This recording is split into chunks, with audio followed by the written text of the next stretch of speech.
Lorsque l'on regarde l'Afrique et que l'on considère ses ressources, c'est l'Afrique qui devrait donner de l'argent aux autres pays. Le président du Ghana, Nana Akufo-Addo, a reçu Emmanuel Macron au Ghana. Et là, il lui a délivré un discours qui n'a pas juste laissé Emmanuel Macron sans voix, mais qui lui a mis une claque intellectuelle. Et pour découvrir ce discours, il te suffit de regarder ça.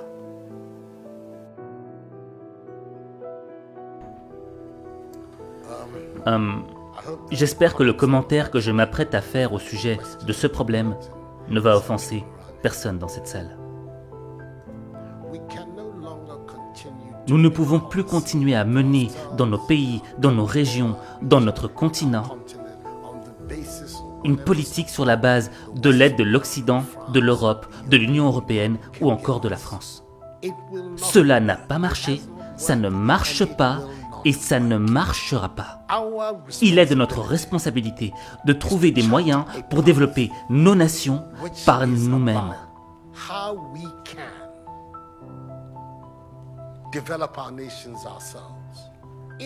Ce n'est pas juste qu'un pays comme le Ghana, 60 ans après son indépendance, continue à définir son budget de l'éducation et de la santé sur la base des financements provenant du contribuable européen.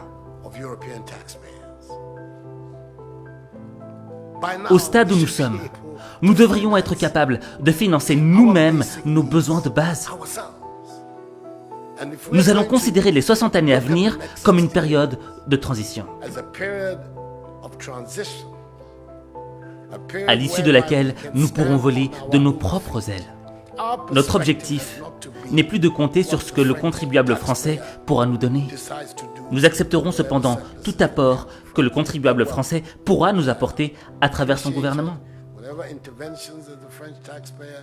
Nous n'allons évidemment pas tourner le dos à tout apport de l'autre.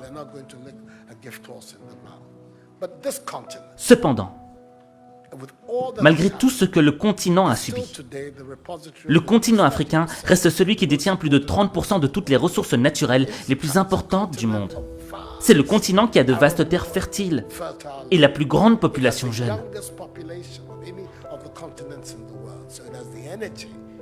Ce qui constitue une énergie et un dynamisme dont ce continent a besoin.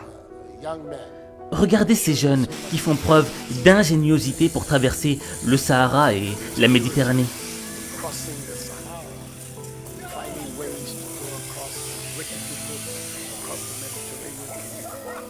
Nous avons besoin de cette énergie et de cette ingéniosité sur notre continent. Et cette énergie-là, nous l'aurons ici, sur notre continent, si nous implémentons des systèmes politiques qui montrent à ces jeunes qu'ils sont l'espoir et qu'il y a des opportunités ici en Afrique. Quand il descend les rues de Bafoussam au Cameroun, Cédric ne passe jamais inaperçu au volant de son petit pick-up bleu. Les passants sont surpris par la qualité et la finition de la voiture, fabriquée avec des pièces récupérées. Je suis assis confortablement, une voiture de 2 places, et ça, tous les accessoires.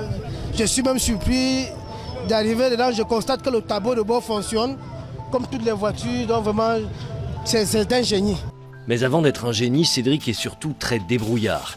Après avoir quitté l'école en CM2, il apprend la mécanique dans l'atelier de son oncle et s'amuse à fabriquer des modèles de voitures en bambou. Un jeu d'enfance qui va devenir une passion. Cédric a investi 3 800 € dans cette création. Les phénomènes de migration ne sont pas nouveaux. C'est aussi vieux que l'humanité. Et cela s'explique par le fait que les gens quittent leur chez eux parce que leur pays ne leur donne aucun espoir.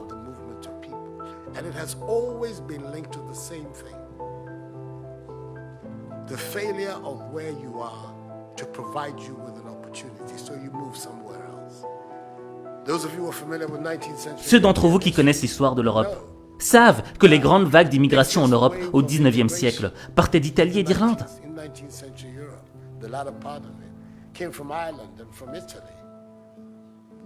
Des vagues et des vagues d'Italiens et d'Irlandais ont migré aux USA à la recherche du rêve américain.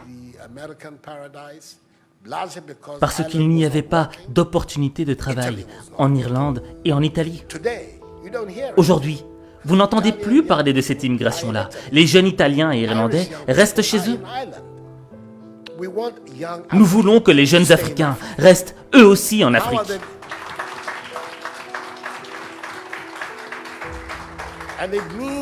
Pour cela, nous devons refuser cet état d'esprit d'assister. Cet état d'esprit qui consiste à demander ce que la France fera pour nous. La France peut faire ce qu'elle veut de son propre gré. Et si cela coïncide avec nos intérêts, tant mieux, comme on dit en français. Mais notre principale responsabilité en tant que leader et en tant que citoyen, c'est de développer nos propres pays, de mettre sur pied des systèmes de gouvernance qui nous permettront d'avoir des leaders responsables de leurs actes et qui utilisent les moyens mis à leur disposition pour le bien du peuple et non pas pour leur propre intérêt. Notre préoccupation devrait consister à nous demander ce que nous devons faire pour éviter que l'Afrique ne continue à mendier de l'aide et à demander de l'aumône dans ce 21e siècle.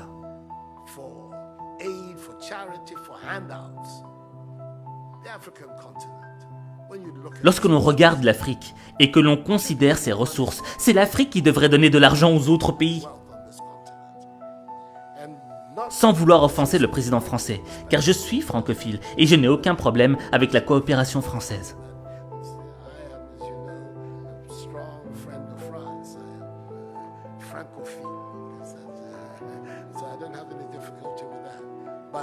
Mais notre défi majeur, notre part de responsabilité, devrait être de créer les conditions nécessaires afin que nos jeunes cessent de braver tous ces dangers pour aller en Europe.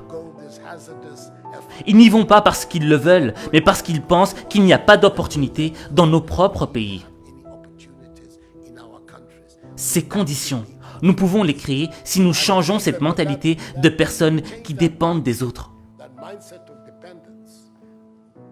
Et si nous parvenons à nous débarrasser de cela, de cette mentalité d'assister, nous verrons que dans une décennie, l'Afrique émergera et on aura une nouvelle génération d'Africains. Et à ce moment, les indépendances dont on a parlé pendant la période dite de l'indépendance deviendront réelles et effectives.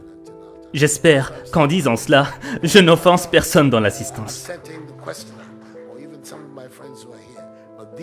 Ceci est ce à quoi je crois fermement. C'est pourquoi le slogan de mon mandat est « Nous voulons construire le Ghana sans recours aux aides ». Un Ghana qui est indépendant, un Ghana qui se suffit, un Ghana qui vole de ses propres ailes. Nous pouvons le faire si nous avons le bon état d'esprit. Monsieur le Président, voilà la contribution que je veux apporter.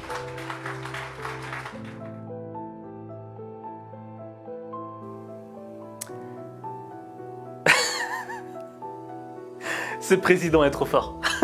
Ce président du Ghana est trop fort. Parce qu'il est là, il délivre un discours et après il dit « Hey, j'espère que j'ai blessé personne, hein, ok? Ouais, cool, hein. Mettez-vous à l'aise, mettez-vous à l'aise. Je vais juste vous mettre une petite fessée intellectuelle. » C'est un discours qui est rempli de vérité. D'accord? Et je pense que l'élément le plus important à retenir dans ce discours, c'est l'aspect de la dépendance. Il le dit. Il ne faut plus que l'Africain soit dépendant de la main qu'il nourrit. Le problème, c'est quoi? C'est que ce soit à l'échelle d'un pays ou que ce soit à notre propre échelle individuelle, souvent, on est très souvent dépendant des autres. Dépendant d'un job, dépendant d'une personne qu'on aime. Au fait, on attend qu'on nous donne les choses. Mais quand on est dans cette position de dépendance, entre guillemets, on est soumis. Et lorsqu'on est soumis, cela signifie que l'on devient un spectateur de sa vie. Parce que le changement ne vient pas de nous. Le changement vient de celui qui nous donne la chose. Et là, le président Nana Akufo-Addo, il a compris que le vrai changement ne viendrait pas des autres, mais qu'il viendrait de nous-mêmes, de l'intérieur. Je le dis souvent, La seule variable du changement de ta vie, c'est toi. Tu es la seule variable. Et le premier pas que tu dois enclencher pour transformer ta vie, c'est ne plus être dépendant des autres, dépendant des hommes, dépendant d'un job, dépendant de l'argent, dépendant de ce que les autres pensent de toi. Tu dois être dépendant de toi-même.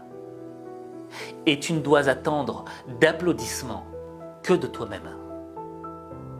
Et le jour où tu auras compris cela, ta vie changera.